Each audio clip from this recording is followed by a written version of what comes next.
Welcome to the Sweet and Condensed Podcast, a podcast by people who love movies, people, and the magic that lives where they meet. Alrighty, welcome back to an episode of Sweet and Condensed. I'm sitting here with Eric Harrison.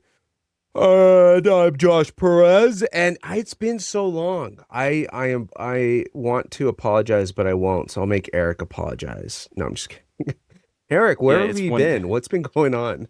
A lot's been going on in the movie world, but we just haven't been talking about it. We have so many show swaps to do with Kelly, and she's working out right now instead of being on the podcast with us, which is like diabolical. And Drew hates us. He likes the Sunshine State better. I don't know if Sarah Warland's alive.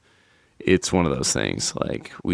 But we had to jump on tonight because there's some aggression based on recent events in the Oscars, so we've got to get into that. Like, there was no way around it. We had to record. Oh, 100%. And in case we haven't said it yet, because I don't remember if we ever did, the only evidence of Sarah Warland being alive is that she's now Dr. Sarah Warland, as she passed her and defended her dissertation, which is freaking wild and so dope. And so Dr. Sarah Warland hopefully is alive, because that would be such a bummer to go through all that hell and then just kick the bucket at the end. But she's out there doing doctoring things, I suppose. Her and Kelly just once a month. So if you follow us, Sweet and Condensed, on Instagram, Substack, you know we do the weekly newsletter, but also favorite weekend watches. The whole crew usually submits. That's not true. That's a lie. Josh, Drew, and I usually submit. Sarah and Kelly once a quarter, maybe? Maybe once a quarter. 90 That's days? Pretty fair. Once a quarter is generous. Like quarterly we'll earnings. That's just like outlandish. Sarah watches some obscure Lifetime movie that no one has ever heard of, but she'll throw it up. And Kelly usually is like aggressive or mean in her watch somehow to Josh. So like once a quarter you can expect that. But yeah, man, it's been a while since we've been on here. It has, and we kind of had a hiatus. I know we've both been pretty busy. Eric bought a stadium, and then out there in Albuquerque, and then I have been doing all the things that I'm up to. But, we just, what was it? We released an episode we recorded a while back with Patrick De Silva, and that was our latest episode that we just shared about higher education in movies and why he used it in his teaching a lot, which was a lot of fun because honestly, I thought we released it a while ago. When I realized we hadn't, I was like, oh, I forgot we had this episode. We need to release this. So I hope you guys enjoyed that episode with Patrick. He's a great dude. Got to chat all the things, and we'll also shamelessly plug his podcast that he just launched called Worlds Beyond Worlds, and it'll be from, if you did listen to that previous episode, it shares about a series of interviews that's going to have with a bunch of creative projects from students. That's what he's putting out each week now. It's exciting. I'm on episode 1 and on episode 2. So if you want to hop on over to Worlds Beyond Worlds and check that out, so that's pretty cool. But Eric is right, though. The reason we had to get on tonight and literally tonight, shout out everyone on Substack and the chat. The chat was popping off. I say that like it's been a thing forever, but today was our first time and it was a blast. Eric, thanks for joining in there. I was so afraid it was going to be you and I. Actually, if I'm being completely honest, I thought it was going to be me. Just you all alone. And here's the thing that's absolutely hilarious is that Josh put together a nice ballot for the Oscars and put it out in the newsletter last week, which I read and liked, and I didn't download it. Today, shared it again. I completely ignored it. And I'm part of the Sweet and Condensed crew, and I completely ignored it. I texted him a few hours before the Oscars because I wasn't going to be able to jump on and watch them right away because kids' bedtime. And was like, hey, dude, I filled out this variety sucks ass, by the way, too. It was just like the first thing on my Twitter that popped up. I was like, hey, dude, I filled out this ballot. And he was like, oh, cool. And then I downloaded a PDF that would be easier from another website, sent it to him. He's like, oh, also cool. Then he just fucking blasted me on Instagram. Murdered in public. It was a public execution. I deserved it. Well, and also what was ridiculous is that I where we knew we were going to record tonight. So I said, hey, send me a voice memo so we can have audio bits of our predictions of the Oscars. That way I can splice it in. So I sent my voice memo. Then he messaged me, here's my ballot from Variety, or do you want a different ballot, or do you want a voice memo because that's literally what you asked for. Continues to send a PDF that has no audio capabilities at all. So everything that Eric's about to say, he could just lie because we actually have no idea what his actual guesses were. He probably just make it up, and but anyways, that's why we had to jump on tonight. We had so much fun in the chat. Shout out again. That was a blast. Especially shout out Garrick, because Eric is a part of the crew. Garrick sees it one time on my Instagram story, and we've like reacted to each other's stories, but we have a mutual that connected us, but we haven't really like chatted. He sent me a photo of him with a printed sweet and condensed ballot, like hard copy, before Eric even used it digitally. I was so shook, dude. I was like, That's this is hard. So anyways, all that to say, Eric, you want to kick us off about, because I feel like Eric has the most amount of emotions here.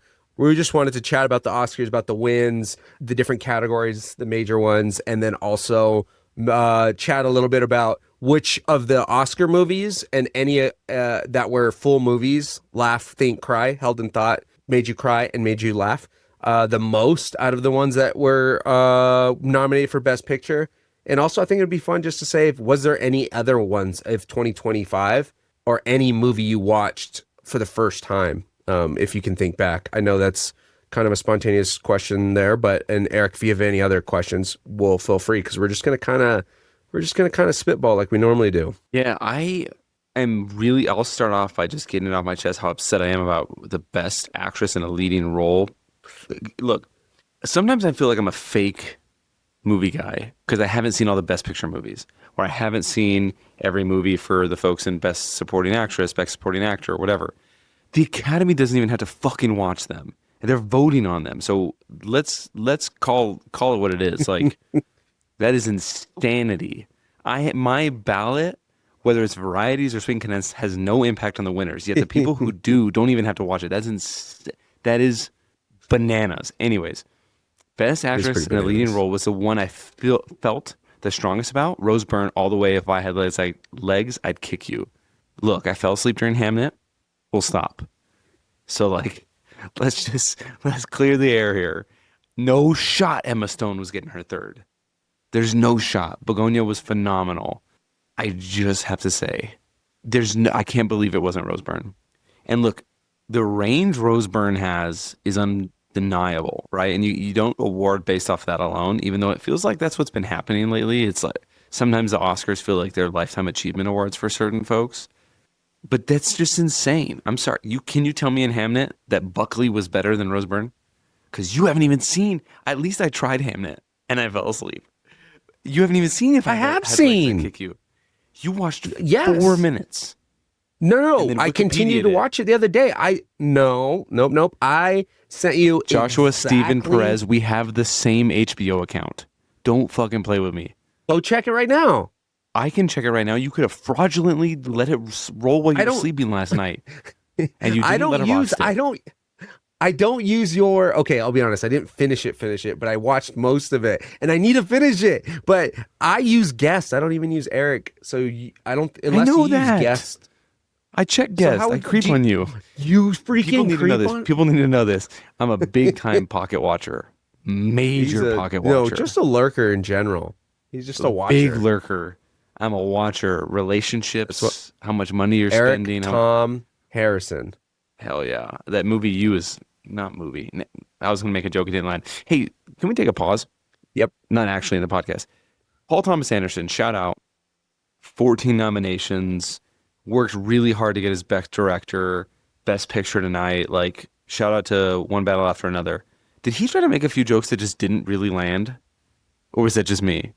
When he said when he won Best Director, it was like, some of you might be wondering if you deserved it, and I won't be like, I'm not going to be. I don't know. Like, was it just he was awkward? I don't know. Or did I just I think he was just a little awkward, and it was, I mean, that joke landed. I mean, the crowd laughed, but I think what I understood about that joke was him saying, it feels nice. Like, you're going to feel like you didn't deserve it, but it's nice to have it in your hand or something. It just felt like one of those awkward jokes. But I think that because he's been nominated like so many times and never won. I think that's why that joke landed. If someone else had said that joke, I don't like someone younger or hasn't been around as long in the industry, I think it would have been a lot worse. But okay, that makes sense. But I'll be honest, and then his other one, I kind of didn't hear much after that.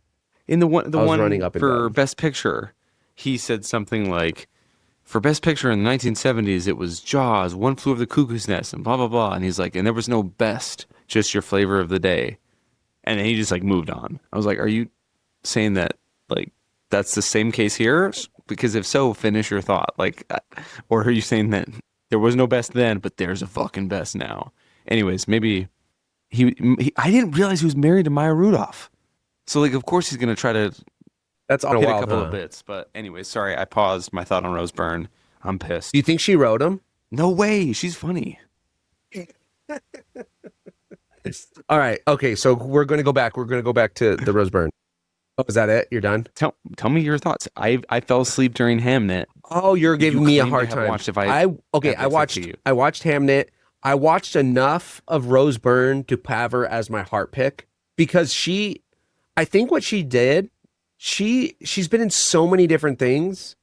The level of believability in this movie where she became that a character, where I forgot that it's Rose Byrne. She's no longer the funny love interest from to Owen Wilson in The Internship. She's not Bridesmaids and the best friend who's the best friend after the best friend. You know, every time I've seen Rose Byrne, Neighbors, I watch Platonic, love Platonic, think she crushes in Platonic. But there's always this element of funny and hilarity to her movies, or a comedic aspect, even in her serious roles. I think she was in, was it the Family, Instant Family, where they adopt 2 kids with Mark Wahlberg? Mm-hmm. You know, that movie was like emotional. It surprised me how emotional it got me, but yet there was still this like comedic aspect to the drama. Watching Rose Byrne in this, I was so fucking stressed, and it made me so like uncomfortable, especially when she was sharing with the therapist who is Conan O'Brien. Shout out Conan O'Brien hosting, dude. He's the best, dude. He was so funny. I think I love Conan too because he's hilarious, and he can do the serious stuff, like paying tribute and being a serious moment and talk about serious things in the world, and at the same time make a joke that could be problematic or like someone else can't get away with, but he can get away with it and call out some real things. And he can ad-lib. It's so great. Conan's amazing. Anyways, you can just palpably feel everything in the emotions in that movie and how stressed she is and her frustrations. Wild. Like, I need to finish it, and maybe I'm afraid to because everyone keeps telling me that it's a movie they love, but they'll never, ever, ever, ever, ever, ever watch it again. So maybe that's another reason why I'm like, ooh, I'm just going to watch this in segments. I'm really sad I didn't watch it in theaters, but I can't pronounce her name. Renat. Was incredible. This was like a group, like you said. I love Emma Stone, love Kate Hudson. Great people, love the thing. There was no shot in the running. But dude, you can't, like, Jessie Buckley has been sweeping every other award show, and the award shows that cross audiences in terms of voting. It's like, dude, she was going to win. There was no way she was not going to win. She was going to win. She was going to win. Is anybody going to talk about Hamnet ever again after tonight? You don't think so? No fucking way. No way. I think it was Oscar bait. No way. No way. No cultural impact. None. Paul is going to have the same career he was going to have before.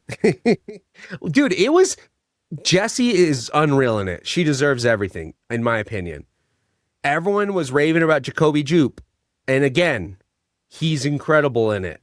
But Noah Jupe, he's in, like, you fell asleep before he came on stage because he's in like the last 20 minutes. But dude, so Jacoby's older brother absolutely dominates the screen at the end of that movie. It was great. Anyways, no, but that's it. I didn't have like, I was like, okay, Jessie Buckley's going to win.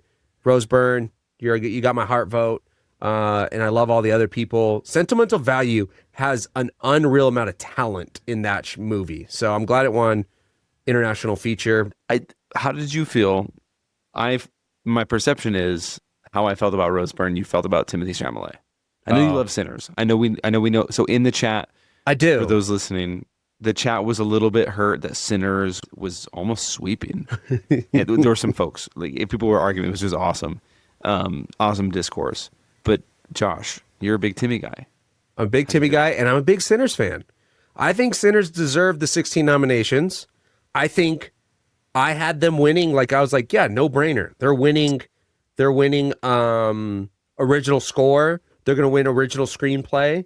They're going to win. What was the other one that I was like, oh, the one that surprised me, I was going to say, I love the cinematography. It was my heart vote. But I really thought that One Battle After Another, because, dude, I was like, dude, it was incredibly shot. But I thought that the car scene at the end I was like, the cinematography and that alone sealed the deal in my mind. I was like, they're going to win this shit. So actually, I was very surprised and super fucking stoked for Sinners to win that. First woman ever to win. Crazy. I have to say Autumn Durald. I'm pretty sure I'm pronouncing her last name wrong, but that was super rad. Okay, dude. Oh, so the Timmy. Okay, so I'm happy for Michael B. Jordan. I'm happy for Sinners. I think it's great that he won. The thing that's like, I think, messing with me a little bit is that Timothée was in a long ass movie and he had a shit ton of screen time. And I know screen time isn't like, that shouldn't be a big merit or whatever. I'm just thinking like he had to carry a big movie made with all these other, like, you know, powerhouses. Same thing with Sinners. Like, there's some big names in there. I just felt like Michael B. Jordan was surrounded. Like, I think everyone around him was acting for sure just as great, if not better, than Michael B. Jordan. And maybe that's what it was, is that, you know, it's like, oh, you're an eagle amongst eagles. And not that Timothée Chalamet wasn't amongst, you know, it wasn't like he was acting around a bunch of turkeys. Like, I think everyone in that movie was also super good. I just think that it's hard for me to see Michael B. Jordan standing out as the best. Like, even him over Leonardo seems kind of wild to me. But yeah, I agree with that. When you put it in that perspective, One Battle After Another is not the same movie without Chase Infinity. Sean Penn, not a big fan. He was phenomenal in the movie. It was unbelievable. They had a dude who, the interrogator for the police or special forces or whatever, was like actually special forces. Right. Like, I don't know if you've seen that, right? Like, every single piece of that movie was just Benicio, unreal. So, like, yes, Leo is fantastic, but you remove any of those, Tiana Taylor, right? You pull her out, not the same movie. You can. So again, I loved Marty Supreme. Maybe not as much as you. Maybe as much as you. I don't know. I love Marty Supreme. You could probably swap out a handful of those folks, like most of them, and Timmy had to do it on his own. So like, that's a great point that you bring up, because like Jack O'Connell snubbed, I think, for Sinners. Unbelievable. Half that cast could have got best supporting actor or actress. Honestly. Yep. They were just all amazing in their own right. And so again, like you said, he was great, but that movie is not the same without Jack O'Connell. No. It's not the same movie. And I don't think it's the same movie without Wunmi Masako. Like, dude. No, she absolutely not. Was so great. Like, so good. She was my heart vote. And I thought and I know, you know, Tiana Taylor got a few awards, and won for the actor. Was it the actor? She just won the Screen Actors Award. Wunmi winning the BAFTA. I was like, okay, I think she, you know, if anyone's going to upset Amy Madigan, because no. Tiana Taylor didn't win that. Amy Madigan won for the actor awards, because that's why I ended up voting, because I think it's like, it's one time in 14 plus years, the Screen Actor winner was not the Oscar winner. And so I think it was more like 70% for the overall history for male lead actor, but for supporting role for lead actress, it's like pretty much a precursor. If you win the actor, you're going to win the Oscar. But yeah, I don't know, dude. I feel like that again, and it's me. I know Michael B. Jordan did great, and maybe it's because I want to see him win for a role that absolutely floors me, but also that's just a subjective thing too. So again, I'm not mad about it. I think it's great. I think it's cool. Yeah. I think it's the same thing with like Leonardo winning for The Revenant. Like, I love Leo. I think he's an incredible actor, but I wanted him to win for a different role because I felt like his other roles were more moving to me. And so I think that I'm missing, the subjectivity to this best role. Obviously the guild and the production and director, like all the people, learning so much about who votes and how they vote is been really cool. And to know nominations come from within your guild. So only actors get to vote on who gets nominated, and then the entire every part of the movie industry then votes for the winner. But so it's cool to see that these are these 5 people are like where the actors all came together and said these are the 5 people kind of thing. I think that's how all that thing goes. So yeah, I don't know. I was bummed for Timothée. Like I know he's getting a lot of heat lately. And the opera stuff, and also I think a lot of that people are just but that has nothing to do with it. And the roles, and also too, when that the video was recorded before March 5th, but I feel like it went viral after March 5th, and all the voting was done by March 5th. So people are like, "Oh, he shot himself in the foot." I'm like, no, I don't think that's it. And so it honestly makes me happier for Michael B. Jordan that the voting was closed by then, because I was like, it didn't influence, like that's really who they voted for was Michael B. Like Timmy didn't lose because he said some stupid shit and whatever. But also, I think some people who probably never even thought or cared about opera and what was the other, opera and ballet? Now all of a sudden they care about it on the internet because I think sometimes, not always, but I do think people want to hate on Timothée because he's dating a Jenner and because, he's been an asshole during the marketing of Marty Supreme. And granted, like that was his choice. And sure, like, yeah, I'm like, he was kind of being obnoxious. And also maybe I separate art from artist a little bit quicker than other people. I'm like, dude, I just think he's been nominated 3 times for best lead. He's like the first person since Marlon Brando or something like that. Before the age of 30 or something, or maybe at the age of 30. I don't know. Something about being in his 30 and being nominated and all this shit. And so I just want to see him win. That's all. He's been putting in the work. Like, hate him or not, he's been putting in the work. Not that Michael B. hasn't, because I know Michael B.'s been grinding since Fruitvale and even before that. Like, but I mean, his, like, specifically with Ryan Coogler, like, they have been at it grinding too. So, and yeah, I'm happy they're all getting recognition, but yeah. That's what's weird about the awards shows. Like Oscars are my Super Bowl too. Like I love the Super Bowl, but I love the Oscars. But it's weird the like sportification or there's betting on it now. Right. Like Kevin O'Leary before the Oscars said he threw $1,000 on some app. So like I don't love that because Kelly and I were actually having a discussion this morning because I was like doing my typical mansplaining about the Oscars and in the most respectful modern man way. But we're talking about like original song, right? Golden. 2 billion streams, just generational song. Every kid and adult knows Golden from K-pop Demon Hunters. But I Lied to You is fucking amazing. Yeah. I will never experience a moment like that in the theater again. Like it was just unbelievable. So like you hate to pit those against each other in this way. And I don't ever want them to stop the Oscars. I don't ever want them to stop award shows. I love it. I love the recognition. But same. In the same vein, it's like Golden overnight. They didn't expect it. And the reason we know it, they didn't expect K-pop Demon Hunters to be a success is because we tried to buy the kids merch. They just didn't. They literally did not have merch for Christmas.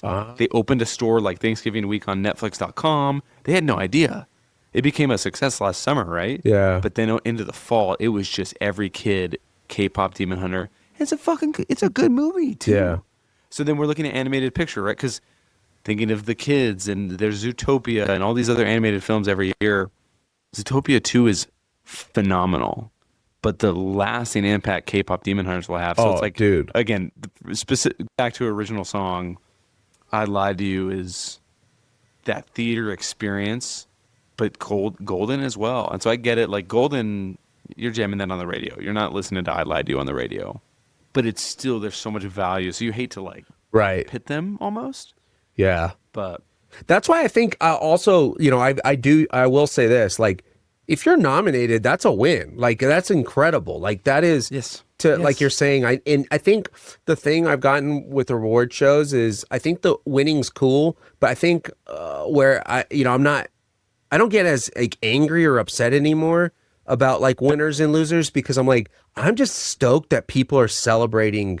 They're celebrating their art. They're celebrating their work. And, you know, I'm even as talking through all of this, like I'm even thinking, I'm like, wait, you know what? Like maybe I am happier for Michael B. Jordan than Timothy, just because I've been, you know, even just like you're saying with this movie, with I Lied to You, with the original song, because that had my heart vote too.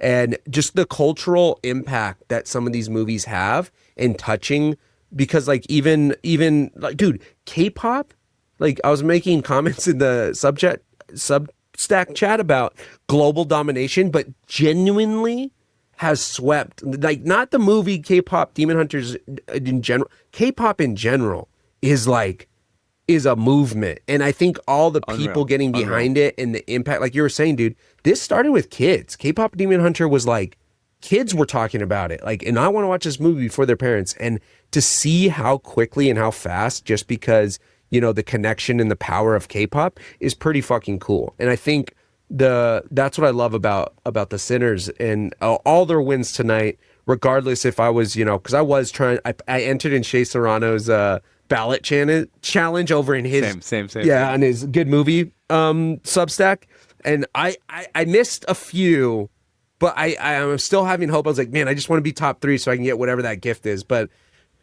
I wanted to just celebrate all the Sinner wins, dude, because again, I was mentioning in the chat that it might have been like, my vote was One Battle After Another, and Best Picture, my favorite movie probably after I really, really sat and thought of it, might actually be Train Dreams. That's what it's on my letterbox right now, because I loved Train Dreams. But anyways, but Sinners, I think, was like my favorite movie theater experience last year. Like my actual favorite in the theaters. I went back and watched it a couple times in theaters, in IMAX. So I was like, I need to have that experience again. You have to pause for a second because I think you either muted your mic or you're talking to Kelly, but your mic's muted. There you are. Oh, I was muted because I was gonna mute and go let her in. She said she's pulling up. Oh, okay, cool. Real quick, for Frankenstein, a lot of folks on Twitter, cinephiles, movie people on Twitter are saying it's like, oh, it looks like Netflix. Yes, Netflix movies look like shit, but the feeling of Frankenstein in the theater, for me, I had no idea what to expect. But when I watched it in El Paso, I was like, holy shit. Yes. Like, I need everybody to see this in the theater. Same. Okay, hold on, let me let her in. Yeah. Thank you for joining us today. Kelly Harrison is popping on the pod to tell us her favorite full movie watch of last year, 2025. Go. Oh my gosh. I feel like the only movie I can think of right now is Sinners, because there you go. we're singing it. You heard it first, people. Sinners, full movie watch for Kelly. We were just talking about K-pop Golden Wand, Best Original Song. Oh, and theater experiences. I Lied to You. No, you're right, though. What you were talking about with Frankenstein, though, dude, you're like, one, I don't understand how people say it's ugly. I really do not understand how they say it looks like shit, because I thought it was some of the best frames, the best, like it was so unbelievable. That was a great movie watch. Yeah, I don't understand. Not even just subjectively, objectively. Like I literally went through Twitter once. Said it's ugly. Like people on Twitter, and maybe one of our fellow Sweet and Condensed people that will remain unnamed, but it's True. not any of us. It was true. Well, and here's the thing: they won production design tonight because it wasn't CGI. And costume. It was and hair and makeup. Costume. It's just ridiculous. And look, costume, hair, and makeup, just for Jack O'Connell, could have gone to Sinners because of what's his name? The character's name in Sinners? The vampire? All vampires. No, the main guy. Oh, the villain? Yeah. How am I forgetting his name? I mean, Lloyd. Jack O'Connell's the actor. I actually don't remember Hold his on. name at all. That's bugging me. Remick. Remick. Remick. So we were just talking about how like he didn't get any recognition this award show. He didn't? He didn't get any this award season, which is criminal. But no, Frankenstein was phenomenal. We were talking about favorite theater experience. You would also say probably Sinners, huh? I mean, the way that we felt in Sinners was insane. I mean, obviously the iconic part where the music, yeah, like, oh my gosh. Like, in that moment, I feel like both of us were truly, like, we have to come back again to watch just that part. You saw it like 4 times, huh? In theaters, or 3? You saw it multiple times. Kylie, You and I both saw it. We saw it again. I did. Mm-hmm. I saw it like 4 times. And it was worth it, and it was just as good every single time. But I will Just say the it's not shift. the same watching it at home. You know, I honestly, I have not watched it all the way through at home because I just feel like that theater watch, it was sacred, and I saw it come up on AMC where they're like AMC faves or something. You can go see it, and I'm so tempted to go back and see it, but also it's not an IMAX. So I was like, if they re-release it in IMAX again, then I'll go see it again in theaters or maybe watch it all the way through. But I think it's so true though. I felt so much with the scores, specifically Frankenstein score, Sinners score. Hamnet score was good too, but I think, one, I'm a little biased. I love Alexander Desplat, but what he did in Frankenstein. But I think it's like Sinners and Frankenstein, their score, the cinematography, the production design, like the acting, all the things that it made it so rich, and that's what makes them more of a full movie, I think, are full watches. Because I think for sure the score of Sinners would be the most full score out of the five that are there, that made me feel, think, and laugh, and could make me cry. I would say the fullest movie for me last year had zero recognition in the award season, which is 28 years later. But we've talked about that plenty on the podcast. That was like the fullest of watches for me because you're right. I forgot that was 2025. Dude, when Mom dies, like I can feel my stomach just crunching inside me. Yeah. And then the soldier was hilarious. Do you remember the blonde soldier? Yeah. Oh yeah. There was just something so funny about him. And then Eric. Oh, we had the whole. Yes. Yeah. Was it? Is that his name? She's allergic to shellfish. I think it's Eric. So that was the fullest watch. I mean, it didn't get recognition. I think so too. What were some other categories? Oh, one thing we did not talk about. Oh, by the way, the first female ever won tonight for best cinematography for Sinners. Autumn. For Sinners, yeah. Autumn something. I'll have to show you her speech after. But also, first Oscar win in a while for an actress or actor in horror. Yeah. From Weapons. Okay, pause too. Did you know that's Ed Harris? They're married? You know Ed Harris, right? From The Rock and from Love Lives Bleeding, and those are the two movies that came to my head now. I'm drawing blanks. But Amy Madigan and Ed Harris are married. Oh, wow. I had no idea. Wait, hold on. That's wild. I've seen him in other movies. Anyways. Yeah, she won. Didn't she? What award show she ran up to the stage with her arms out? Which one was it? The last one. Her award. The actor awards. Oh, she ran up? She won, and she ran up like the kids with her arms behind her. Incredible. Hold on, I have to look up.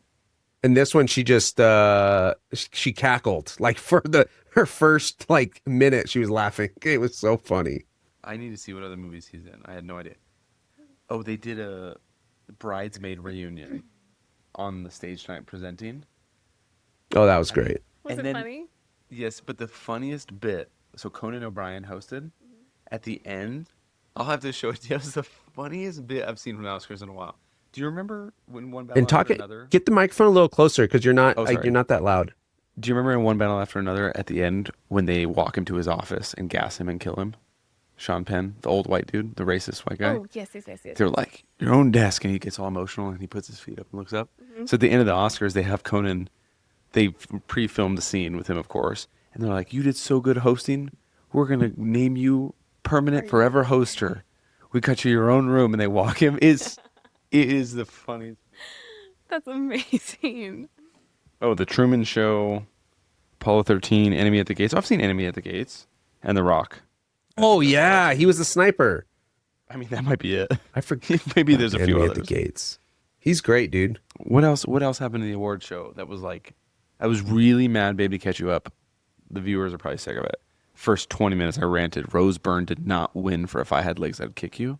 Some bullshit Oscar bait movie called Hamnet won. I mean, I don't think anybody watched If I Had Legs, I would kick you. Kelly, yes. I'm like, I understand being upset about it, but I did most of it. But it's so funny because I was like, Eric, I get it. It was your favorite performance. I understand that. I hear that. But mind you, Jessie Buckley has won every single major award show for Hamnet before today. And Eric was like, oh, blindsided. I'm appalled. Where'd that come from? I did not. Could you? The rug got pulled out from under me. I didn't expect this at all. And Demi Moore presented. That hurt my feelings. And then so did, what's her name from Anora, Mikey Madison? Mikey Madison. Demi Moore was announced. They were like, Oscar nominee. I was like, no, she should have won for The Substance over Anora last year. I'm sorry. I don't know. I don't know if I agree with that. Are you kidding me? You think Anora, Mikey Madison was better than Demi Moore in Substance? Thank you, Kelly. Anybody could have been Anora. That's been insane. wherever that creature was at the end of Substance. She like slimed her way over to the star and just filthy. I think if, we can thank Demi Moore because she brought so much of the substance to recognition in the Oscars, and then you get Amy Madigan to win for Weapons the year after, or 2 years later or whatever. It's pretty damn cool. So it's not all for loss. Was it 2 years? No, a year later. I know. I mean, isn't that wild? Okay, wait, take that out. That sounds so mean. I'm just really shocked. That's if you told me like 10 people, I would have never guessed her. Who else was nominated? That's the wild Tiana part. Taylor from One Battle After Another. Okay. Hey, and that movie that Eric watched. I'm so sorry.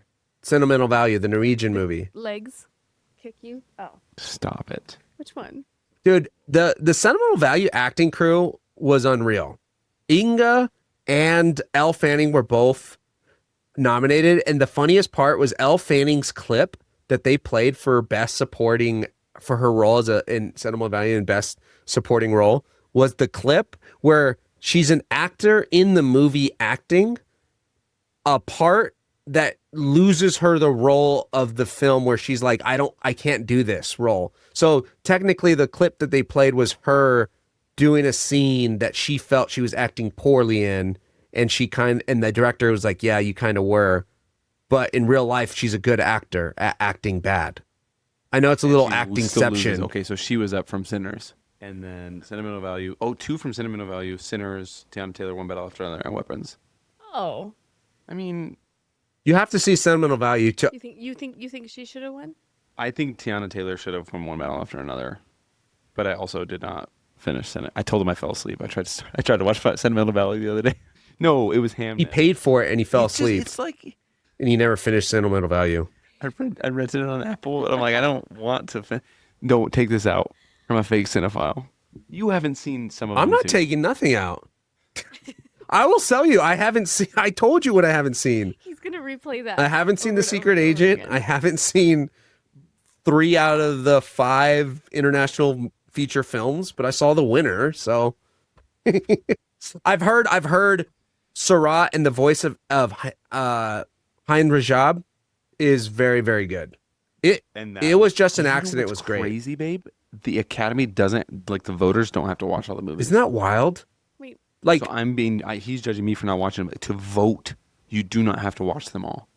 Then how do you get into the committee? Well, they're told you have to watch them all, but there's no like there's no way to prove it, and they don't have to like check it off. Like there's no like screener that says, "Hey, you watched it all." Voters have said they haven't watched them all. Best Picture, some of them are like, oh, and if you haven't watched all the Best Pictures, I'm like, get the fuck out of here. Right. That's One Battle After Another, Sinners. The only one that I know people didn't love was F1 last year, but all these movies, I'm like, but you don't have to.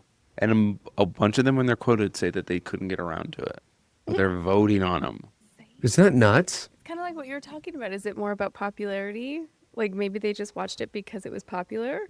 Disgusting. Is that like, do they just choose which ones they want to watch? Yes. I bet you all the people in the Academy are made up from people in different, like some people are hair and makeup, some people are in director, some people are in cinematography. So I bet you they watch a lot of whatever they're in, whatever they are in or their friends are in. So they're like, I want to support stunts, so I'm going to watch all the stunt movies, or I'm going to support, the costume and production and hair and makeup. So I don't know, but that would be my guess. And so that's why I think when unfair, One Battle After Another wins Best Picture because they did really well in a lot of those roles. They had great actors, they had great production, they had great editor, they had great cinematography. And so I think when you start having different people who are like longtime industry legends or people, then they're like, oh yeah, So what you're saying is, that's why if I had legs, I'd kick you didn't win anything. And why she has more range than any other woman on the in a leading role there. And why Sorry Baby wasn't even on here? Because I thought that was phenomenal. Sorry Baby was I think arguably best picture. Kick off F1 and put Sorry Baby there. I would put her on the same level as Rose Byrne, for sure. And I think wasn't she the writer, director, and lead actor in it? Absolutely devastating movie. That was one of the movies. This is so weird. Sad. I don't know why I do this. I don't know where you were, babe. Maybe you were at the gym and I watched it while you were gone. And you came and I rewound the scene where she's in a parking lot crying and there's an old man eating a sandwich and he comforts her and eats a sandwich with her. Do you remember? I remember that one scene, yes. I just tell her, I'm like, hey, watch this really sad scene with me real quick. And she has no context. She has no idea what that's horrible. Isn't that the best scene ever? And I'm like, yeah. That's just violence. Why would you do that? Okay. I think my phone is at 3%. I know the camera's going in and out of whack, dude. You might have to just switch to laptop potato. 100%. Do you want me to switch it for you? Ow. You cannot change the selected camera while recording is in progress. Way to go, Eric. Okay, I love that for us. All right. You're not. Can you even see us? No. Just get Kelly's laptop and then plug it into that one. Okay, here we go. Is it going to die? Should we wrap up? Do you have anything else to add on the Oscars? I didn't watch it. I'll show you highlights in a little bit. Everybody thank Kelly for joining the podcast. We're kicking her off now. Thanks, Kelly. Yeah, you're welcome. I'll take the other headphone. Okay, we need to talk about something. Speaking of Oscars, next year, Best Picture, Project Hail Mary. You're going to guess it right now? Actually, I'm going to follow you with that on Double Down. It's for sure going to be a Best Picture nomination. And locking in already Ludwig number 4 or 5 or whatever it is for Odyssey. Oh, you think so? He's going to win? Back-to-back years? What else could it be this That'd be year? sick. That'd be sick. I know. It would be kind of fun right now to be like, yeah, Best Picture, Odyssey, Digger. I think Digger's going to be a Best Picture. I think Tom Cruise freaking might get an Oscar, dude, because he's the lead in it. And it's Alejandro Inarritu's movie. Oh. And wow. I have no fucking clue what the movie's about. It's like literally like a 2-second trailer of him dancing with a shovel. Let's go. So we have Digger, Odyssey, Project Hail Mary. That's 3. Dune. I bet Dune gets nominated. Doomsday Avengers. Just kidding. December or November? Did you say Doomsday Avengers? Dude, No, Robert Downey Jr. and those homies did not have... That was not... Channing Tatum is incredible.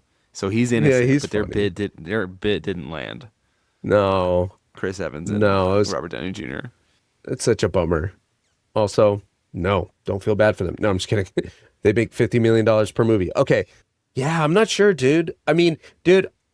Oh, real quick before we move on too, I just love so much how much love the other 4 people in supporting role got. Benicio del Toro, Jacob Elordi, Delroy Lindo, Stellan Skarsgård. Like they all had their moment because out of the gates, Jacob Elordi won, I think, Critics or something, or Spirit Award won something. People are like, oh, it's possible. He's going to win. But like, no, but still he had his little moment. Everyone was still even betting on Stellan Skarsgård up until the last minute. But when you saw Delroy Lindo getting a nomination, people were like, oh, he can be the underdog. Like and so it was just fun seeing everybody have their highlights other than Sean Penn, who's literally showed up to 0 award shows and swept all of them. And again, insane. I would be stoked if Benicio del Toro was the guy who's like, yeah, I won, but I'm not going. I would be like, respect, this is awesome. But because it's Sean Penn, I'm like, show up and get your fucking statue, man. No. But yeah. No, dude, this year's going to be a fun year, I think. I think we're going to get some fun Best Picture nominations this year. I think the supporting actor role was interesting because a lot of people on Twitter were talking about time on screen. Like Benicio literally was like 12 total minutes. And as compared to Is that kind of nuts? And these others. So, but it's hard because I'm like, I kind of agree, but not for supporting. I agree for like a leading role. Sure, you got to have like a certain amount. Like we talked about who carried their movie. Like Timothée Chalamet carried his. Yeah. Michael B. Jordan didn't. But supporting that, I don't think it matters because that's what I'm talking about. The cultural impact of one battle after another. Yeah. People are talking about Benicio long after they're gonna ever talk about that bullshit Hamnet movie. It's because people were upset. Well, people were upset Paul Mescal didn't get nominated, but I kind of understand it. When I look at these list of 5 people, I'm like, no, like I understand. Don't get me wrong. Like, yes, I like Paul Mescal. Yes, he does really great work. Yes, it's, it probably hurt him that he did Gladiator 2. But no, just terrible, absolutely atrocious. He tried, and then but you look at these characters. Jacob Elordi as the creature, as the monster, fucking unreal. You have Benicio del Toro again. Sensei had 12, 14 minutes of screen time. Literally memes and edits and fan art everywhere. I made a fan art, dude. Like it. And then Sean Penn was just a literal white supremacist, like that disgusting Colonel Lockjaw. Like his performance of that was like, it was spot on. So anyways, and Stellan Skarsgård is a legend. Delroy Lindo, he drops the title's name, he says something like a sinner like me, what are you doing? Like early, I think it's in the first 15 minutes. And dude, he just brought so much heart and soul into that group of people. Even the way he goes out in the movie, fucking legend, dude. So anyways, that was a fun, I think it's been a long time since I've seen such a fun group of 5 people and only really, really disliking one of them. 100%. Not their performance. Not their performance. Just their person. Yeah. Not the biggest fan of Sean Penn. Yeah. No, great. But it's such a fun award season, and I love.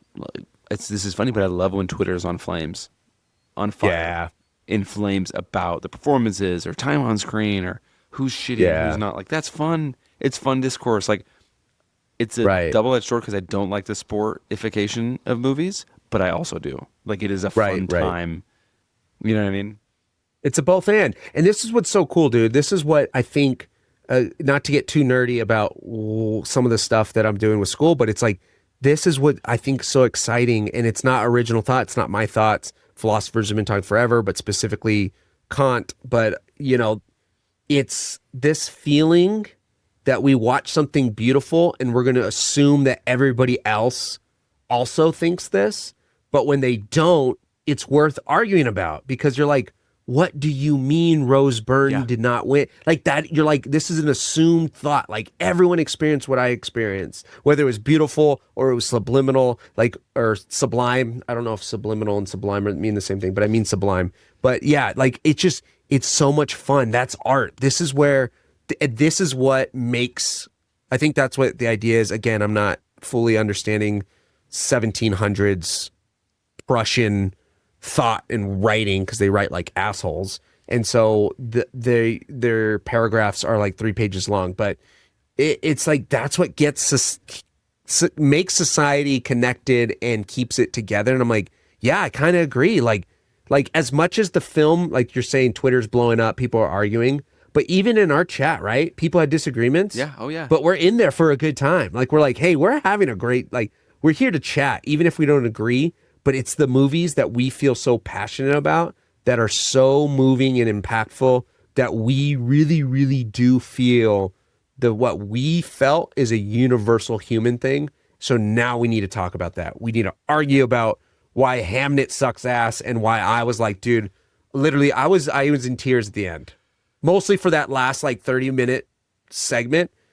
Oh, dude, it was like, it got me. But anyways, see, but that's and to your point too about 28 years. It forces me to want. Now I have to go back and revisit it. Like as much as I was like, oh, I fell asleep. Right. That's why that discourse forces you to have a conviction on why I think it's Rose Byrne over. Like I can't say that about Buckley if I didn't actually finish the movie. Right.